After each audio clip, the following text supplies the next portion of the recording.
अस्सलामु अलैकुम रहमतुल्लाहि व बरकातुहू। बिस्मिल्लाहिर्रहमानिर्रहीम। हर चीज़ अल्लाह ताला के कंट्रोल में है। आप बस अपना ताल्लुक़ अपने रब के साथ मजबूत कर लें, इसकी नाफरमानी छोड़ दें, आपके इर्द गिर्द की हर चीज़ सही होने लग जाएगी इंशाअल्लाह।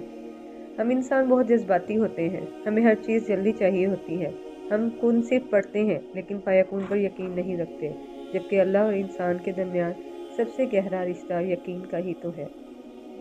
इमाम शाफी रहमतुल्लाह फरमाते हैं, तमाम लोगों को खुश करना तुम्हारे बस में नहीं, लिहाजा अपने और अल्लाह के माबैन मुआमले को सुधारो और किसी की परवाह ना करो।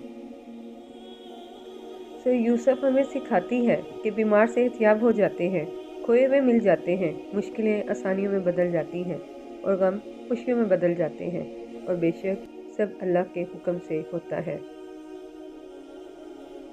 कश्ती का पानी में होना एक फितरी चीज़ है, मगर पानी का कश्ती में होना खतरे की बात है।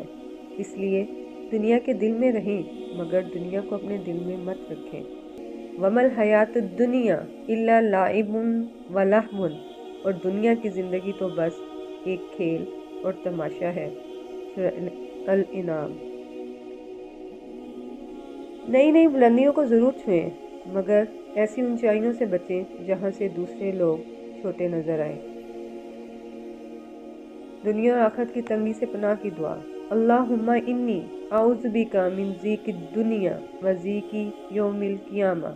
ए परवरदिगार, मैं तुझसे दुनिया की तंगी यानी सख्तियों और आखिरत की तंगी से पनाह मांगती हूँ।